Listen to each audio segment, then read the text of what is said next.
Hello and welcome to Ironside Sheets. As you see here, Teen Titans Raven by Kami Garcia, artist Gabriel Piccolo. Hope I'm pronouncing it right. Gabriel Piccolo. Piccolo. See, it's that one. Gabriel is not that hard. It's the Piccolo. Or maybe it's Gabriel Piccolo. I just don't know. Art style. Beautiful. Looks good. Looks fairly realistic, but looks comic booky enough that you know you're reading a comic book. Hope I didn't spoil anything there, but here's another one.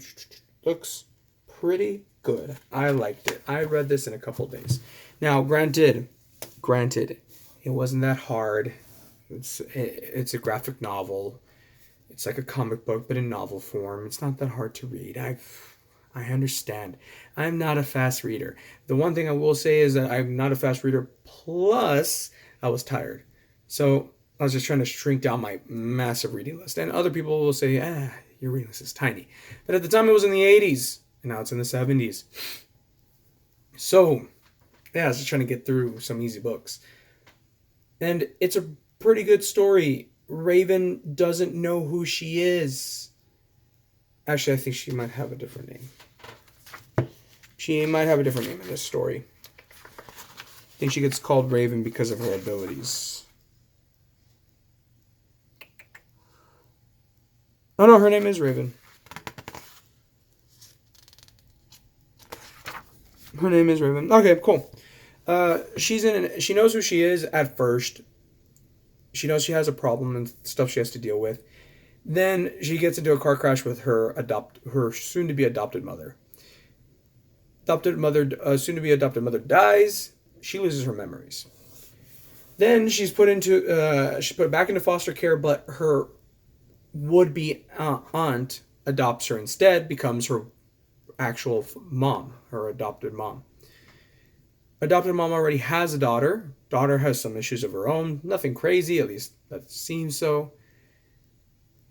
They talk, they share, and her adopted sister does her best to make her feel welcome and get her to push the boundaries a little bit of her memory because, yeah, it might be painful, but do you really want to live in that darkness forever of who you were, what you were doing, why you were in the situation you were in? Do you really want to live in that darkness? So she pushes Raven little by little. And to get out of her shell, she tries to make her as much a better person as she can without being overbearing. She's just trying to be a friend, trying to be there. And she succeeds. Raven starts getting interested in boys, but she's starting to have nightmares along with them. She's starting to remember a teensy bit about her background, but they're just vague splotches of memory. They're not anything worthwhile and more vague emotions than anything else. She doesn't know what she likes. She doesn't know what other people expected of her. She meets a boy who kind of heard her story and realizes that she lost her memory. So he's like, well, what do you like? And she's like, I don't know. And he's like, how about candy bars? Do you like them? She's like, even if I liked candy bars, I wouldn't even know what flavor to tell you. And he's like, I can fix that. So he tells her, hey, he slips her a note, hey, meet me in the gym at after lunch or something like that. And he pulls out her adopted sister's like, woo, and she's like, oh, stop it. And when she does go, he pulls out a shitload, a smorgasbord of candy bars so she can try them out. To which I say, ew. Just because I'm a little bit more of a health nut. I can only eat so much candy at a time. But fair enough. He gives her a good association with him. She starts to like him. He definitely likes her back. He wouldn't go through all that if he didn't. Except, and of course this is all spoiler warning. It's a review. He asked her to the prom, or she asked him to the prom. One of them asked the other to the prom. They go to the prom, and he's being spoken to by this big old burly man that looks like a bouncer. And I say "and" a lot. Now that I pointed it out, maybe you've noticed. My desk was dusty. He's talking to this big burly bouncer looking dude. About to say it again. She realizes that something's up with her potential date, or her date, now ex date. They were together a grand total of like 5 minutes. Then she gets really pissed because he betrayed her, he used her, he wasn't truthful with her. And then on top of all of that, why were you bringing me all these candy bars? Why were you doing this? Why were you doing that? Why are you trying to get close to me if it was just for this? And he's like, wait, no, he can't get his words out because she's so pissed at him that she's cutting him off. But the amount of emotion that is radiating from her finally lets loose the monster that's been appearing in her dreams. Turns out it's her father. He's a demon. If you know the story of Raven, you already knew this was coming. I had watched the old Teen Titans show, at least part of it, so I was like, yeah, I kind of figured. But her father's a demon, and he wants to possess her so he can rule the world. I think, I can't remember his motivation. He's not on the page for very long. Well, turns out that her adopted mom and adopted sister aren't so normal.